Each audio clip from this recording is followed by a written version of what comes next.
waaga football show shaahiisi wata waxaan maleynayaa xamaasadda iyo xiisaha ciyaarahan inoo leeyihiin inay u baahan yihiin inaynu shaahayno dee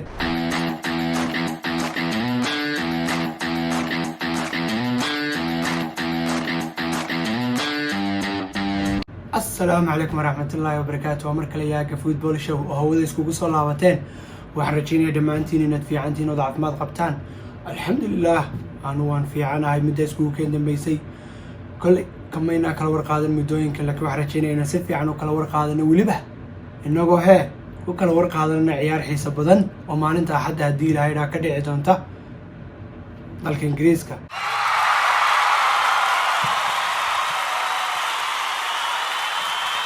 actually yaanan dhehen ciyaaro xiiso badane ciyaaro badan oo xiiso badan hadday noqoto qolooyinka top 4-ka u tartamaya iyo hadday noqoto qolooyinka ka cararay division 2-ga marka waxaynu ku bilaabi doonaa aya kale maanta labadii funaanadood waynu haysanaa halkan kooxdani Manchester United iyo kooxdana maxay waa Chelsea waa laba kooxood oo waaweyn labadan kooxood ma wada ciyaarayaan iyagu game kama dhaxeeyo sidaynu ognahayba laakiin xamaasadda ka dhaxaysa waxay tahay keeba miskarayn doona Champions League sanadkan soo socda haddii ilahaydhaa ama labaduba talo ma ka qayb geli doonaan haddaba haddaynu ka horeyno ama aynu ka wada hadalno in falanqeyn ka bixino ciyaarta Manchester dhex mari doonta iyo Leicester City oo aan isleeyahay waa ciyaarta ugu adag ciyaaraha dhacaya ayaa waxay ciyaar xamaasad iyo xiisaheeda wadata haddaynu falanqeyno Manchester beryahan dambe waxaad moodaa inay kacsanayd oo cid alla cidii ka soo horbaxdo ay saa unu maraysay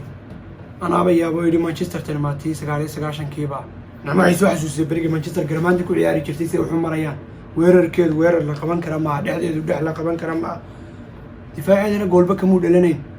انتينا الشيء كذا سي في عنو سي غدغلين waxa xanu malaynay inaan u baahanahay xamaasadda ay leedahay ciyaaraan soo socda inaan u baahanahay in shaah soo shubto aan shaahini soo shubto oo dhigay soo laabanay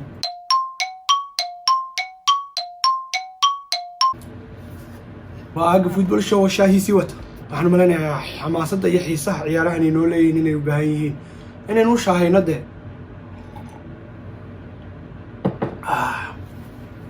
haddaynu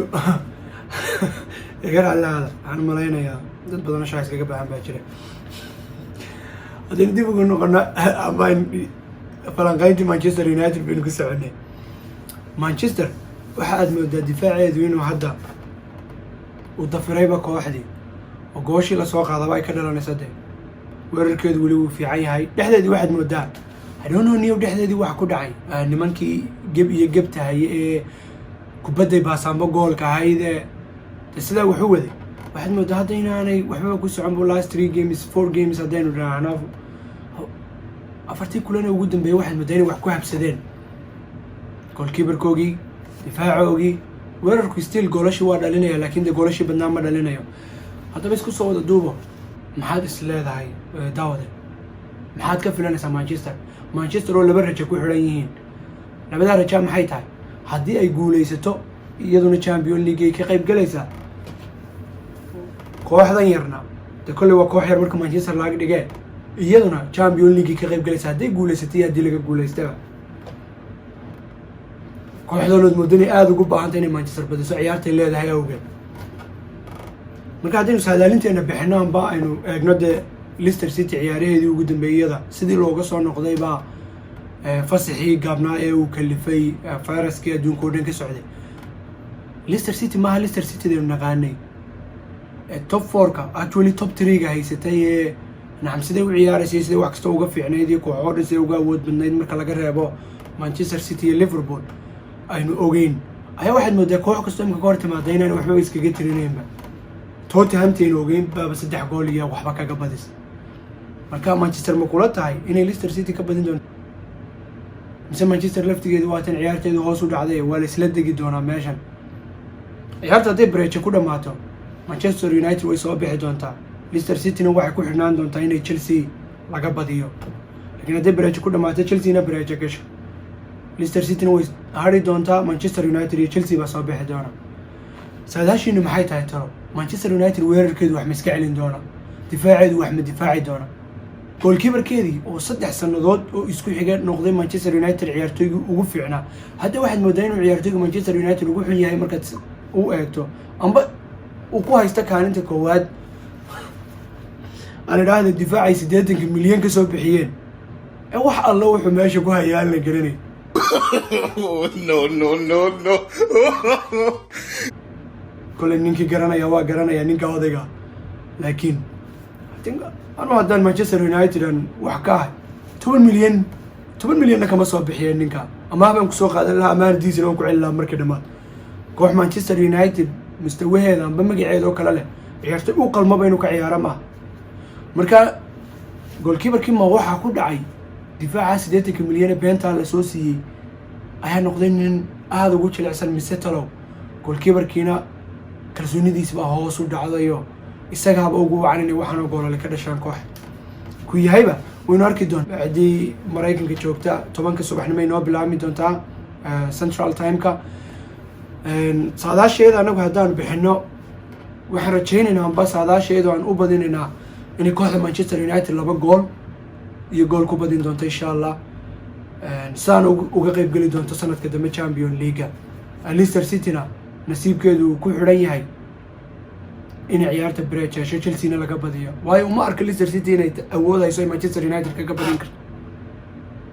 Manchester United oo soo dhaca ku yimid xataa I don't think in Leicester City tahay koox awood u leeyahay Manchester United ka badiso bad sidii hore loo yiri kubad waa barcad iyo barmadow ma noqon doonta Leicester City koox adduunka oo dhan ka yaabis oo inta Manchester United ka u fiiriso ka qayb gashay Champions League sida saadaasheedu u badan tahay Leicester City waxay noqon doontaa koox soo dadaashay oo nasiibkeedu xumaaday haddaynu yar ka sii hadalno kooxdan yar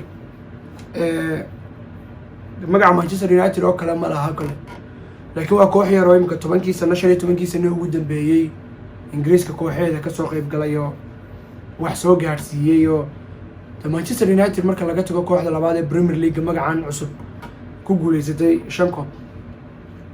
koob weeyaan oo number 2 ku soo jirta koobkan Premier League marka inaan ka hadlayn Ingiriiska wixii la dhigay oo dhan berigii hore waxay Liverpool qaadi jirtay de kama hadlaynayna way koobkii raynta la leeka aaga football show koobkiisa ka weyn Liverpool ay soo korinay koobkii ni koowaad baad qaadeen 30 sanadood kale qaqacdiina iska badan meel kasta waad iska joogtaan no Chelsea marka aynu aragno weerarkeeda iyo qaab ciyaareedkeeda waxaad moodaa inuu ka fiican yahay labadii sano ugu dambeeyay qaab ciyaareedka ciyaaraysay laakiin haddana waxaad moodaa inuu difaaceedu sanadkan historyga intay Chelsea ciyaaraysay Premier League xataa markay teamka yar ahaayeen waa sanadkii ugu badnaa ee goolasha ugu badnaa laga dhaliyo taa macnaheedu waa maxay difaaci ugu xumaa historyga Chelsea soo maray xataa markay teamka yar ahayd imkay team weyn too koob qaaday iska daa lagama dhalin goolasha Chelsea hadda laga dhaliyo marka waxa ay ka hortagayaan ciyaartooda ay ku leeyihiin waa nimankan aan la garanayn meel alla meel ay ka socdaan iyo meel ay u socdaan laakiin dhibcaha ka xuubsanaya hatta dhibic ka qaadatana adigoo dhiig dhididay aad dhibic ka qaadanaysa Wolves wallahi koox dhimatun baa ka qaadaysa inkastoo Arsenal ay Wolves ka qaadatay dhibco war ilaahay markii waa Arsenal oo Wolves oo home ku ciyaarsay Arsenal oo in ognahay siday taan kooxba adag ba dhibic ka qaadan ayaa Wolves 2-0 soo dhiib oo waliba aan goolna laga dhalay Arsenal talo Chelsea ma noqon doontaa koox goolkeeda ilaashata war goolkeedu ma ilaashan goolna yaanay dhalino 0-0 inta ciyaarta ku dhamayso Champions League nimankan ma ka qayb gali doonaan Chelsea kooxdii waxay noqon doontaa ay ahaydo maalintii Liverpool say ugu ciyaartay waniga arkay 5 gool laga dhaliyay Sheffield United baynu arkinay 3 gool bay ka dhalisay laakiin kooxdii Chelsea tiraahdo difaaceeda waxaad moodaa inay orod ku jiraan iyo goalkeeper-ka ugu tartamayaan war say ninka ugu baneyn lahayn bacdi kubadda soo laagaysa si gool u dhaliyo Chelsea teamkii yareed ahayd baa kugu soo baxayaan u maleynaya walow sanadka dambe balaayo soo wada weerar balaayo laakiin muxuu ku sameeyay weerar balaayo in arkay nimankan ay ka dambeeyaan iyo goalkeeper meel ku gaaraysan male reer Chelsea ay ku soo yaaceen imika waxa sheegay runtii 5 gool iyo 3 gool iyo 4 gool bay ku socdeen ciyaartan Traorena uu joogaa ku xisaabtama Raul Jimenez uu joogaa Jota Wolves weerarkeeda iyo dhexdeeda aad bay u adagta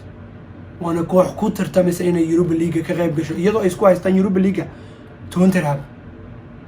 Tottenham Jose Mourinho wato Brian Daman ciyaar la imanin laakiin dhibcaha guranaysa Arsenal gam Sheffield gam Newcastle gam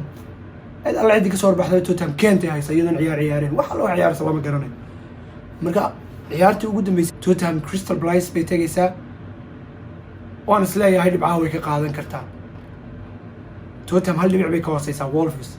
marka Wolves haddii ciyaarta dhibca keeni weyday Tottenham badiso Tottenham ba kaalinta lixaad geli doonta saana Europa League kaga qayb geli doonta marka Wolves ay Europa League aad u dagaalamaysa saaxiibadeey waxay dagaalamayaan Champions League ciyaartaasna xamaasadeeda ay leedahay haddaan saadaalino oon eegno saadaasha iyadoo aynu isbarbar dhigana labada kooxood ciyaarahooga ugu dambeeyey iyo sida wax u ilaalinayaan sida wax ugu soconayaan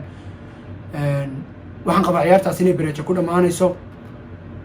waliba Brecha 3 gool iyo 3 gool way Chelsea goosheeda ma ilaalin karto weerarkeeduna wax way dhalinayaan unless Wolves aanay libaaxya ku noqon gooshooda ilaashanin ciyaartaas 3 gool iyo 3 gool baan saadaashaydu tahay Chelsea ay saa uga qayb gali doonto Champions League sanadka soo socda hadii la hayra intaas waa labadeena kooxood Champions League xagga ka eegayaan waxaan in yar aan doonayaa inaan laba kalmadood ka yiraahdo oo iyadana xamaasadeeda leh kooxaha dhaadhacaya ee Division 2 ga tagayaan ba Championship-ka oo muddo liftiga weyn ciyaarahooda macaayino kooxaha kacsan ay isku haystaan labada kooxood isla way ugu rajo fiican yihiin waa Aston Villa iyo Watford oo midkood uu hari doono iyagoo oo ay kala horeeyaan I think waa 1 goal Aston Villa hal goal ay ka sareyso Watford halka goal bay ku kala sareeyaan labadooda ciyaarood waxay la kala leeyihiin Watford Arsenal bay la ciyaari doontaa Aston Villa na West Ham United bay la ciyaari doontaa Arsenal oo in badan ay Watford ku tilmaantay inay soft yihiin Watford inta badan dhibcaha Arsenal ay ka qaadatay ciyaarabii badnaa ugu dambeeyay oo dhan oo aad moodaysay Watford inay yasto Arsenal oo tiraahdo Arsenal waa soft waana tiiman ku xisaabtana difaacyadooda inaan dhibcaha ka qaadano gool ka dhalino ma ka argoosan doontaa Watford oo Division 2 lag dabadaba ka gelin doontaa Arsenal waxay noqon doontaa softidii la sheegayo Watford halkaas dhibceeda intay ka hesho ka badbaadi doontaa Championship-ka Aston Villa maalintii way dhig bay ciyaartay Arsenal bay ka badis maantana West Ham bay la ciyaaraysaa oo iyadu badbaaday oo ciyaartan ay ciyaaraysaa aanay waxba u xisaabsanin hadday badisay hadii laga badiyaba tala West Ham maxaasidi doontaa nimanka dabada ma ka sii laagi doonaan iyaguna saadaashana haddaan eego waxaan qabaa Arsenal inay ka argoosan doonto maadaama Aubameyang uu ku tartamay gool dhalinta ay ku dadaali doonaan siday goolal badan u dhalin lahaayeen West Hamna maadaama ay waxba u ciyaareen waxaan qabaa inay gaaska ka yarkici doonto ciyaarta Aston Villa Brecha ku dhamaan doonto marka sida ay Aston Villa kaga badbaadi doonto Championship-ka Aston Villa waa koox weyn marka loo eego taariikhda amba history-ga ku leedahay Ingiriis marka taariikhdaasina inay yar badbaadin doontaan jecelahay oo Aston Villa halka ku badbaadi doonto kale ciyaar weyn macaanaan doonaan waynan ku wada raaxaysan doonaa haday noqoto Champions League kooxahan u tartamaya haddii ay noqoto kooxaha Championship-ka ka badbaadaya kulaan xiisaheeda waan sugayaa ka waxaan rajaynaynaa dhammaantiin wada sugaysaan muddo badan hawada waan ku kala maqnayn annagoo yar busy ahayn sababo badan awgeed laakiin hadda rajaynayna insha Allah inaan hawada ku soo noqono oo idila share gareyno wixii aanu hayno ciyaaraha barnaamijka loo xiiso badanna soo wadna insha Allah kaga hadli doono ciyaaraha dalka gudihiisa Soomaaliya dhinac kastaba Somaliland dhinac kastaba meel kasta oo ciyaartoy Soomaali joogaan aan taariikhoodii iyo waraysiyadoodii insha Allah soo gudbin doono barnaamijka ciyaalka Soomaalida aan kaga sheekeynay laftigooda isaga waa soo socdaa falaqayntu way badnaan doontaa hadii Ilaahay raado kulli hadda maan bilownay hanaga caajisin insha Allah sidaan horeba idinku sheegi jirnay wixii dhaliila diyaar baan u nahay wixii talaa iyo tusaale diyaar baan u nahay hadii Ilaahay raado videoga ku xiga insha Allah waxaan eegi doonaa kooxii horyaalada ku guuleystay kooxda Liverpool iyo kooxda Real Madrid oo Isbaanishka iyo Ingiriiska ku kala guuleystay ayaan iyagana insha Allah jaleeci doonaan laba saddex kalmadood ka oran doona videogeena ku xiga marka waxaan rajaynaynaa inaad subscribe haddaad ku cusub tahay channelka na siiso like-na iyo share-na noo saarto haddii channelka aad hore ugu jirtayna inaad like iyo share ka saartay insha allah waraynu isgarab galno Soomaaliya oo is share garayno dee daawashadiinunba wax noo ah annaga marka wixii dhaliilana diyaar baan si aan hore idinku sheegnay muhiimad waxa weeyaan in isla share garayno waxba kuma yeelaysa daadigani daawanaya dad walaalkaaga kala la share garayso waxay ku yeelaysaa anaga laakiin wax bay noo taraysaa waa football show oo idin leh saragti dambe xiiso leh insha allah